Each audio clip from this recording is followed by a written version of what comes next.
So Rex, how important is investing in a mutual fund right now, and how can Ramber help? Okay. A mutual fund is a great equalizer. Kasi, when we were growing up, especially when I was investing in early times, no, there is no such thing as a mutual fund. You have to invest in stocks yourself. But the thing is, if you have very small money, no broker will, really take care of you. Agree. Because you don't have enough, right? You don't have enough to trade. So it was a chicken and egg thing until this mutual funds came along. And mutual funds from like 5,000, 10,000 minimum, they have now gotten it down to like even 50 pesos, 500 pesos, or 1,000. Okay. So, equalizer na yan. Wala ka ng dahilan. Even if you're a security guard, a bus driver, even yung kasambahay namin, may investment sa mutual fund. Eh. Di ba? Okay. Ano na yan? Now, it's important because it's a growth position. It's a growth position. And since it's a growth position, every person has to have participation. Right? Now, pagpalagay natin, some people are more educated, some people have more capital. Yes, I agree, investing directly in stocks by yourself is okay.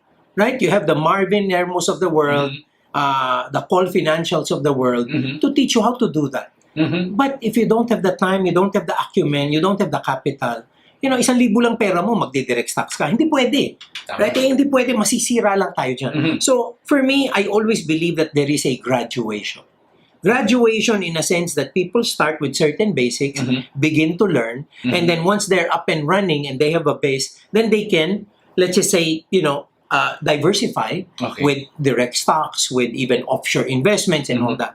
But, you see, I feel that yung start na yon where people get to elect a fund manager, invest in a stock portfolio through a well-managed fund, that can be a start, but you begin to realize, teka lang, will I have to waste my money on these things, or will I have to waste my time on these things? What if, like, I'm a doctor, why will I go direct stocks, right? I earn more money with my profession. Yes. So, I'd rather invest in mutual funds na lang and let the professional fund manager handle it. Yes, I will have to agree. You'll have to pay fees. O sabihin nila, yes, may fees kasi yan. Pero di ba, ang doktor may fee din? Yeah. To each his own expertise, hindi ba? So, ayaw na ayaw ng kapatid ko. My brother and sister are both doctors. They hate me when I go self-medication. Okay. Di ba yung, alam mo yun, may sakit ka na, ayaw mo pang tumawag, and then magbabayo Jessica, ganyan. Yun din ang ginagawa ng isang tao na walang alam sa stock market, tapos mag-invest. Boom. Kasi akala lang nila, mas malaking kita. So, ang tendency would be, masusunog sila. Masusunog. Especially today, I am so sure many people. Now, whether you're investing in a mutual fund or directly in stocks, we're hard up because of what's happening in the market. Pero syempre, the people who are invested in mutual fund, they're more relaxed kasi, there's somebody else to take care of that. Diba? It's not you. And there's this tendency amongst many of us. Ito nakakatuwa. Saka nagma-mark-to-market computation pag masama yung market. Diba? So emotionally, they just see their portfolio. Wow, I lost a lot.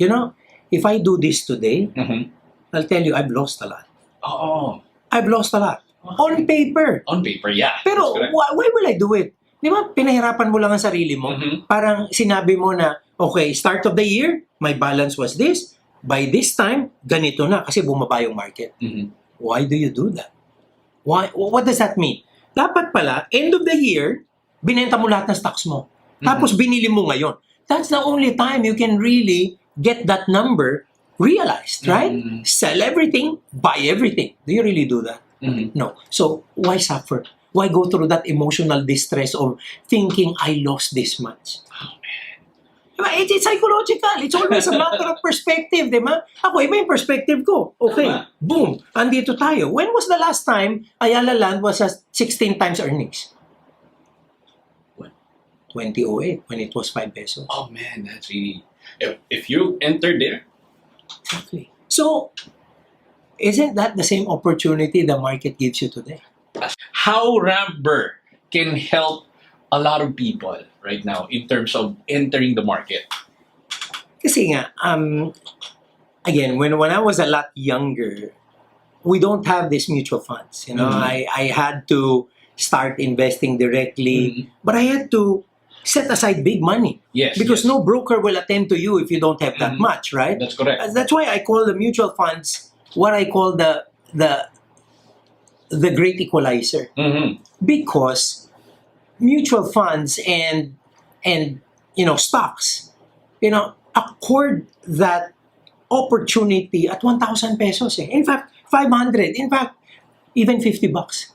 Right? So even bus drivers, maids, kasambahays, wala nang dahilan eh. We can all go through this. And that's the reason why, people can graduate into it. Now, if you have the acumen, if you have connection, if you have the expertise, yes, we can go into direct stock trading.